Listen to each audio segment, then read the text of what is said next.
In the year 1519, a Spanish conquistador named Hernan Cortes stood on the shores of Mexico with just 500 men, staring across an alien landscape toward one of the most powerful empires the world had ever known. The Aztec Empire stretched across vast territories, commanded millions of subjects, and controlled a capital city that rivaled any European metropolis. Yet within 2 years, this mighty civilization would lie in ruins, its emperor dead, its temples burning, and its golden treasures flowing into Spanish coffers. This is not just a story of conquest. This is the story of how audacity, cunning, and sheer ruthless determination allowed a handful of men from a relatively small European kingdom to topple a world empire that had dominated Mesoamerica for centuries. What unfolded between 1519 and 1521 defied every military principle, every logical expectation, and every reasonable prediction about how such conflicts should end. The numbers alone should have made Spanish victory impossible. Cortes commanded roughly 500 soldiers and 100 sailors when he first landed on Mexican shores. Facing him was an empire that controlled between 400 and 500 tributary states, with a total population reaching 5 to 6 million people. The Aztec capital of Tenochtitlan housed between 200,000 and 300,000 residents, making it larger than most European cities of the time. The disparity was not just numerical but logistical. The Spanish were operating thousands of miles from their homeland, cut off from reinforcements, supplies, and retreat routes. Yet, as we'll discover, the very factors that made the Aztec Empire mighty also contained the seeds of its destruction. The conquistadors didn't just stumble into victory through luck or superior technology. They systematically exploited every crack in the imperial foundation, turned strength into weakness, and transformed what should have been an impossible campaign into one of history's most stunning military achievements. When Cortes first gazed upon Tenochtitlan, built on an artificial island in the middle of Lake Texcoco, he and his men were genuinely awestruck. The city was a marvel of engineering and urban planning that surpassed anything they had seen in Europe. Massive causeways connected the island capital to the mainland, while an intricate system of canals served as highways for canoe traffic.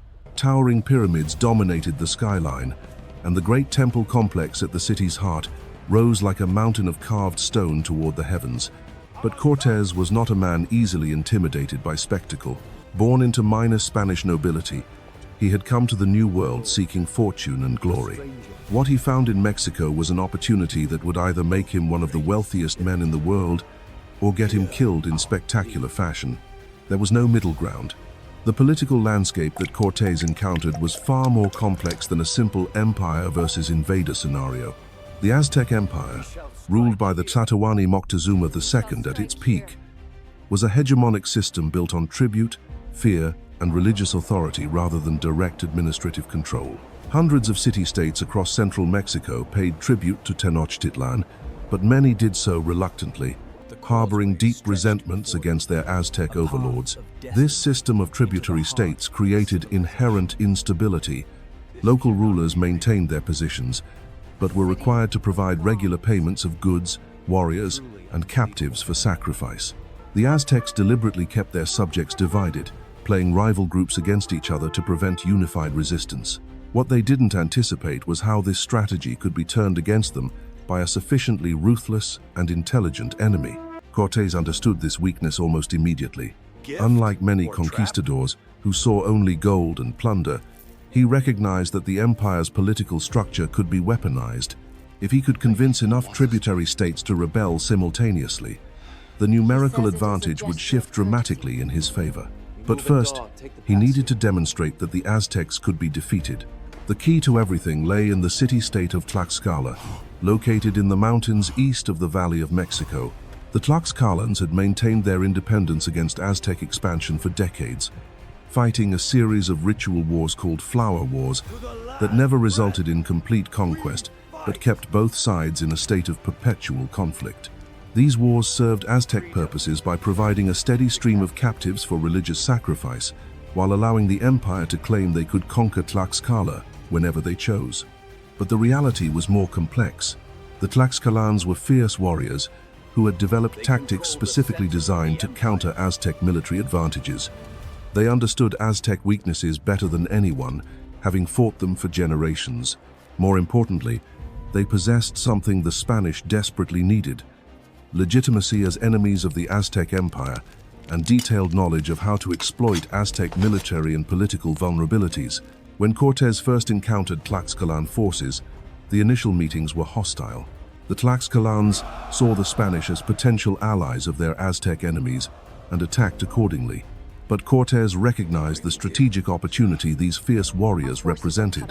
Through a combination of military demonstration, diplomatic negotiation, and shrewd political maneuvering, he managed to transform the Tlaxcalans from enemies into the most crucial allies of his entire campaign. The alliance that emerged between the Spanish and Tlaxcalans represents one of the most significant strategic partnerships in military history. It was not simply a matter of adding Tlaxcalan warriors to Spanish ranks.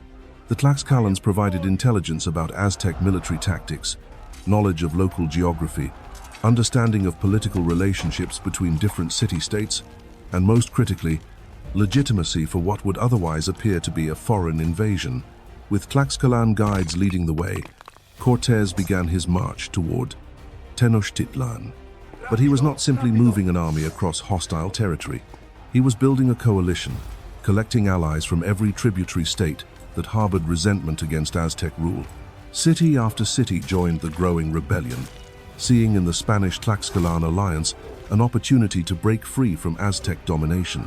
The psychological impact of these defections cannot be overstated. The Aztec Empire's power rested heavily on the perception of invincibility. When tributary states began openly allying with foreign invaders, it shattered the mystique of Aztec authority. Other subject peoples began to question whether the empire was truly as powerful as it appeared. Meanwhile, in Tenochtitlan, Emperor Moctezuma II faced a crisis unlike anything in Aztec history. Reports reached him of strange, pale-skinned warriors mounted on unknown beasts, wielding weapons that thundered like lightning and scattered arrows of iron. Some of his advisors interpreted these reports through the lens of Aztec religious prophecy, suggesting the strangers might be connected to the god Quetzalcoatl, whose return had long been predicted. This religious confusion paralyzed Aztec decision-making at a crucial moment. Instead of immediately mobilizing the full military might of the empire to crush what was still a relatively small foreign force, Moctezuma hesitated. He sent ambassadors bearing gifts, hoping to determine the true nature and intentions of these mysterious invaders. This delay proved catastrophic, giving Cortes additional time to build his indigenous coalition and advance closer to the heart of the empire.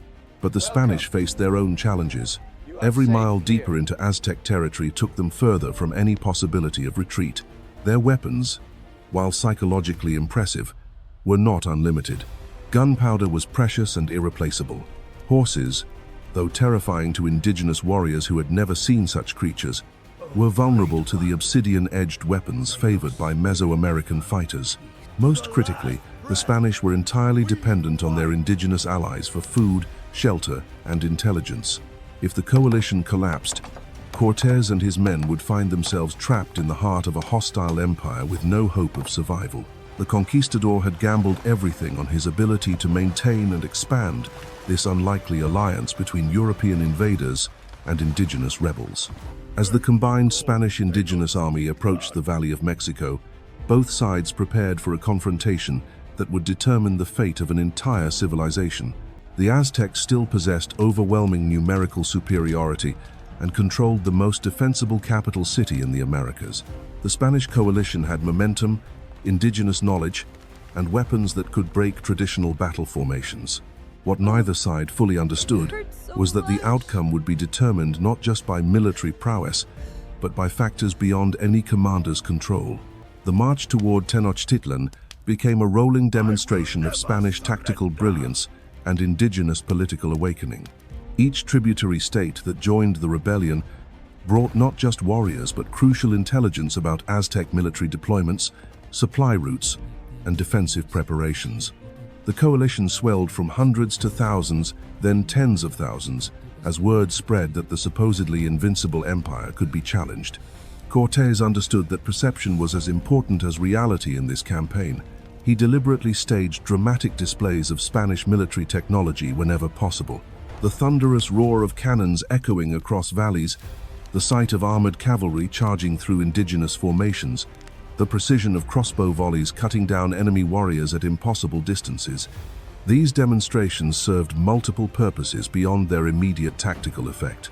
They convinced wavering allies that the Spanish possessed supernatural power while simultaneously spreading terror through Aztec intelligence networks. But the conquistador's greatest weapon was not gunpowder or steel.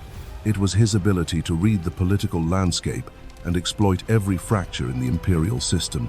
When local rulers approached his camp seeking alliance, Cortes didn't simply accept their submission. He negotiated terms that made each new ally feel they were joining a legitimate rebellion rather than a foreign invasion. Former enemies of the Aztecs became partners in liberation, not subjects of a new master. The Aztec response revealed fundamental weaknesses in their imperial structure. Moctezuma continued to treat the crisis as a diplomatic problem rather than an existential military threat.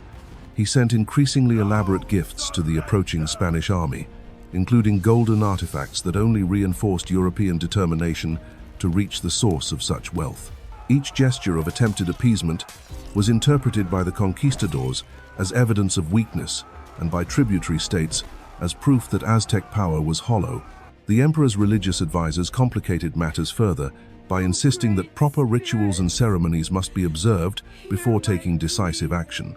While Aztec priests consulted omens and performed elaborate sacrifices to determine divine will, Cortes moved his army steadily closer to the capital. The empire's greatest strength, its sophisticated religious and bureaucratic apparatus, became a liability when rapid decision-making was essential for survival. As autumn turned toward winter in 1519, the Spanish indigenous coalition finally reached the rim of the Valley of Mexico. From the mountain passes, they looked down upon one of the most extraordinary sights in the ancient world. Lake Texcoco stretched like a mirror beneath them, its surface broken by the geometric patterns of Tenochtitlan's canals and causeways. The city appeared to float upon the water like some impossible dream made manifest in stone and gold. For the indigenous allies, many of whom had never seen the Aztec capital, the sight was overwhelming. This was the heart of the empire that had dominated their peoples for generations, the source of tribute demands and military expeditions that had shaped their entire world. Yet here they stood, preparing to assault what had seemed utterly beyond challenge. For the Spanish soldiers, the view confirmed both their greatest hopes and deepest fears. The wealth they sought was clearly visible in the gleaming temples and palaces that crowned the island city, but so too was the magnitude of what they were attempting. Tenochtitlan was not just large, it was virtually impregnable. Surrounded by water, connected to the mainland by easily defended causeways, supplied by an intricate network of canals, the city had been designed to withstand any conceivable siege. Cortes faced a strategic dilemma that would have defeated most commanders. Direct assault was impossible with his limited forces. Traditional siege tactics were useless against a city built on water with multiple supply routes. Retreat would mean certain death, as his indigenous allies abandoned a cause that appeared hopeless. Yet somehow, he had to find a way to crack open the most formidable fortress in the Americas. The solution, when it came, demonstrated the conquistadors' understanding of psychological warfare and political manipulation. Rather than attacking Tenochtitlan directly, he would accept Moctezuma's invitation to enter the city as a guest. It was an audacious gamble that relied entirely on the emperor's continued belief that diplomacy could resolve the crisis. On the 8th of November, 1519, one of the most surreal encounters in human history began to unfold. The Spanish army, accompanied by thousands of indigenous allies, marched across the great causeway leading to Tenochtitlan's main entrance. Aztec nobles lined the route in elaborate ceremonial dress, while curious citizens crowded rooftops and canal banks to observe these strange visitors. Moctezuma himself emerged from the city to greet the conquistadors, carried on a golden litter and surrounded by the full pageantry of imperial power. The meeting between emperor and conquistador on that narrow stone causeway represented a collision between two entirely different worlds, one built on religious authority, tribute, and the careful balance of competing interests, the other driven by individual ambition, technological advantage, and ruthless opportunism. The Spanish were escorted into the heart of Tenochtitlan and housed in the palace complex near the Great Temple. For several days, An elaborate diplomatic dance continued as both sides tried to understand their situation.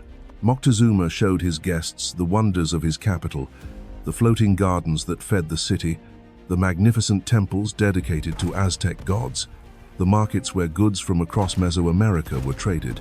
Cortes absorbed everything while calculating how to turn hospitality into conquest. He had achieved the impossible by placing his entire army inside the enemy capital without a battle. But he was also trapped. The causeways that had allowed entry could be destroyed, leaving the Spanish stranded on an island surrounded by millions of hostile subjects. Every day of delay increased the risk that Aztec leaders would realize the true intentions of their guests. The decisive moment came on the 14th of November, when Cortes made perhaps the boldest move in military history. During a ceremonial meeting, he suddenly seized Emperor Moctezuma and declared him a hostage of the Spanish crown. The shock was complete and devastating. In a single instant, the conquistador had decapitated the Aztec command structure and transformed himself from guest to master of the empire. The audacity of this act cannot be overstated. Fewer than 500 Spanish soldiers, surrounded by hundreds of thousands of potential enemies, had captured the ruler of one of the world's most powerful empires in his own throne room. The psychological impact paralyzed Aztec resistance, as nobles struggled to comprehend how such a thing was possible. For months, this impossible situation continued. Moctezuma, under Spanish control, continued to issue orders and maintain the facade of imperial authority while Cortes systematically dismantled Aztec power structures. Tribute continued to flow into Tenochtitlan, but now it was redirected to Spanish coffers. Religious ceremonies continued, but under the watchful eyes of conquistadors who viewed Aztec gods as demons to be destroyed. The indigenous allies who had made this conquest possible found themselves in an increasingly complex position. They had joined the Spanish to break free from Aztec domination, but the new order emerging was not the liberation they had anticipated. Some began to question whether they had simply exchanged one set of masters for another, potentially more ruthless group. Meanwhile, the capture of Moctezuma sent shockwaves throughout the Aztec Empire. Tributary states that had remained loyal began to waver as news spread that their supposedly divine emperor was now a prisoner. Some saw opportunity in the chaos and stopped sending tribute altogether. Others began reaching out to the Spanish coalition, seeking to position themselves advantageously in whatever new order might emerge.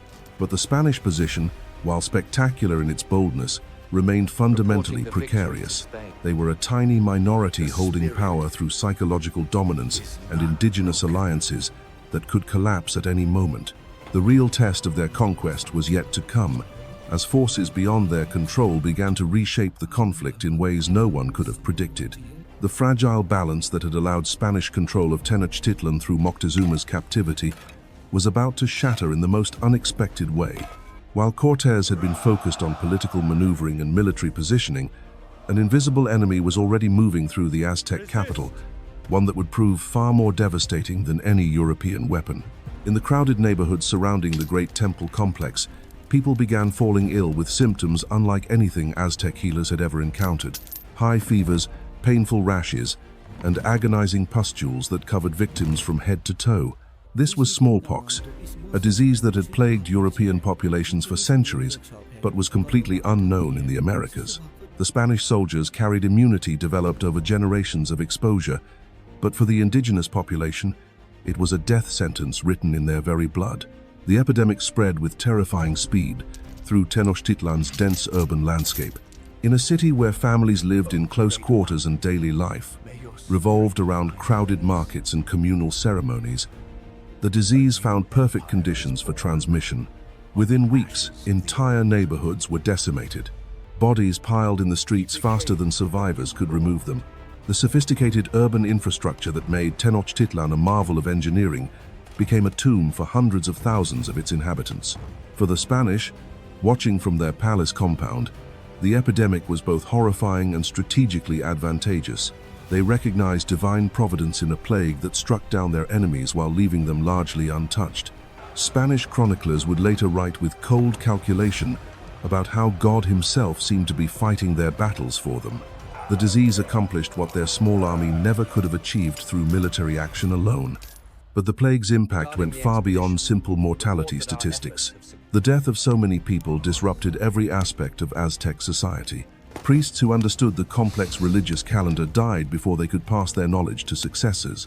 Craftsmen who maintained the city's elaborate infrastructure perished along with their skills. Government officials who administered the tribute system succumbed alongside the farmers and warriors they governed. Most critically, the epidemic struck down Aztec leadership at the worst possible moment. Moctezuma's brother and designated heir, Cuauhtemoc, contracted smallpox and died within months of assuming power after his brother's death in the fighting that followed.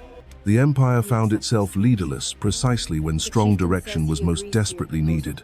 The psychological impact was perhaps even more devastating than the physical toll. Aztec religion taught that disease was a manifestation of divine displeasure.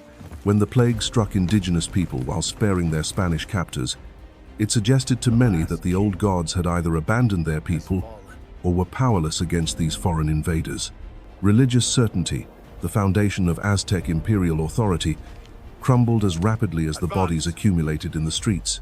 Cortes recognized the opportunity that the epidemic created, but he also understood that his position remained precarious. The Spanish had been expelled from Tenochtitlan during the chaotic fighting that followed an ill-conceived massacre of Aztec nobles during a religious ceremony. The infamous Noche Triste, or Night of Sorrows, had seen Spanish forces fighting desperately to escape the city, as enraged citizens and warriors attacked from every direction. Many conquistadors died trying to carry too much stolen gold across the narrow causeways under indigenous assault. But rather than retreating to the coast and abandoning the campaign, Cortes regrouped in Tlaxcalan territory and began preparing for a return engagement. The epidemic had weakened Tenochtitlan's defenses, but the city remained formidable. A direct assault would still be suicidal against defenders fighting for their survival in familiar territory. The conquistador needed a strategy that would neutralize the advantages of geography and numbers that the Aztecs still possessed. The solution demonstrated the same political genius that had characterized the entire campaign. Instead of simply attacking Tenochtitlan with his existing forces, Cortes would systematically isolate the city by conquering every tributary state around the Valley of Mexico. Each victory would add warriors to his coalition, while depriving the Aztecs of potential reinforcements and supplies. The imperial capital would be strangled slowly rather than stormed directly. This strategy required months of careful campaigning, as the Spanish indigenous coalition moved from city to city around the lake system. Each conquest followed a similar pattern. Cortes would offer alliance terms to local rulers, emphasizing liberation from Aztec tribute, demands rather than submission to Spanish authority. Those who accepted were incorporated into the growing coalition. Those who refused faced the combined assault of Spanish technology and indigenous knowledge of local weaknesses. The psychological warfare was as important as the military victories. Each city that joined the rebellion sent a message to others that Aztec power was truly broken.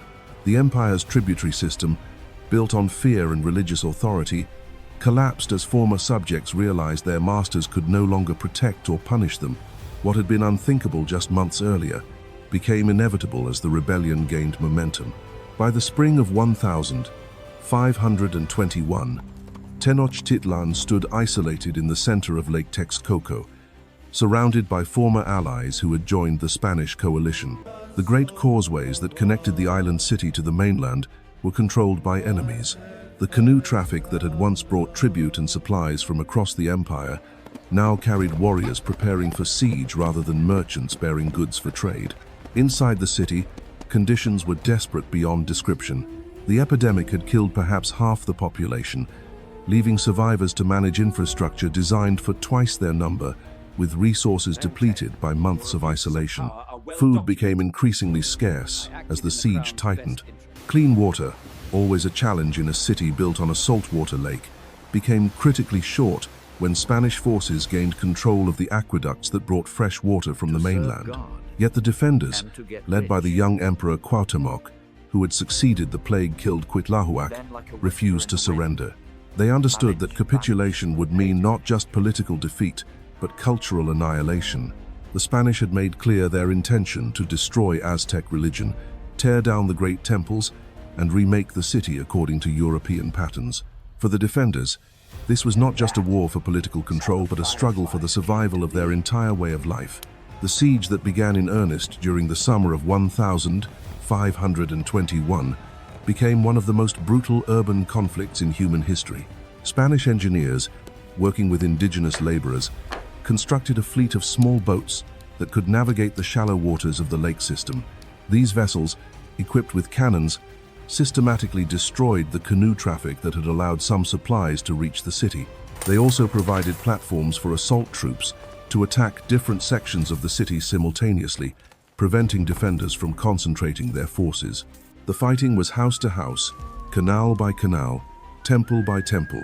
Spanish soldiers and their indigenous allies would advance through destroyed neighborhoods during the day, only to face counterattacks at night from defenders who knew every alley and rooftop. The massive stone temples that dominated the city's skyline became fortresses where desperate battles raged for days at a time. Artillery played a crucial role in breaking down the stone and adobe constructions that protected Aztec positions. The psychological impact of cannon fire echoing between the buildings was as important as the physical damage.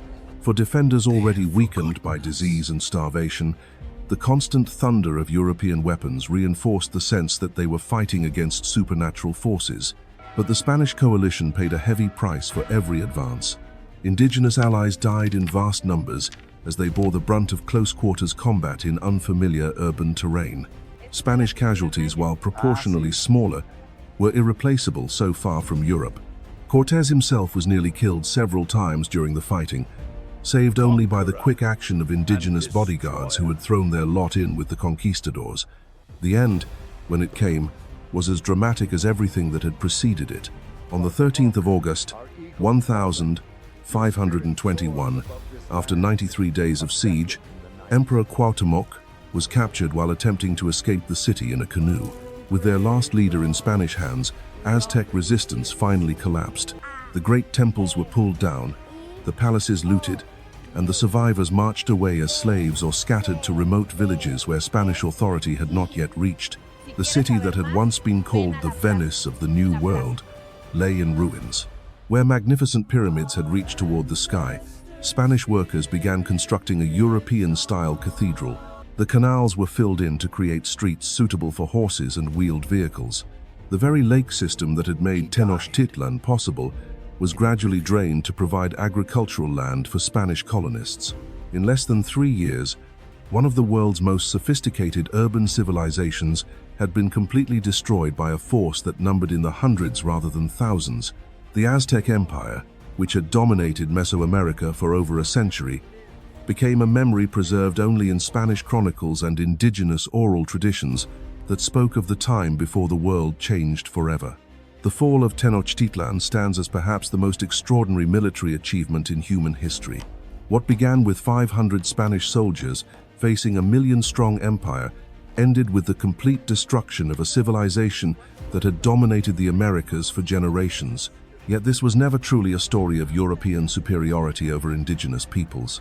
It was a tale of political genius, strategic alliances, and catastrophic timing that allowed a small group of audacious conquistadors to exploit every weakness in an imperial system. Cortes succeeded not because Spanish technology was overwhelmingly superior, but because he understood that empires built on tribute and fear contain the seeds of their own destruction. The Tlaxcalan alliance, the epidemic that devastated Aztec leadership, the tributary states that harbored generations of resentment, the religious confusion that paralyzed decision-making at crucial moments. These factors combined in ways that no commander could have planned, but that a brilliant opportunist could exploit to maximum advantage. The conquest of the Aztec Empire reminds us that in the grand theater of history, size and power mean nothing without unity, adaptability, and the will to survive at any cost. Sometimes, the audacity to attempt the impossible is the only strategy that can achieve it. The Spanish didn't just defeat an empire. They rewrote the rules of what conquest could look like when ambition meets opportunity in the crucible of war.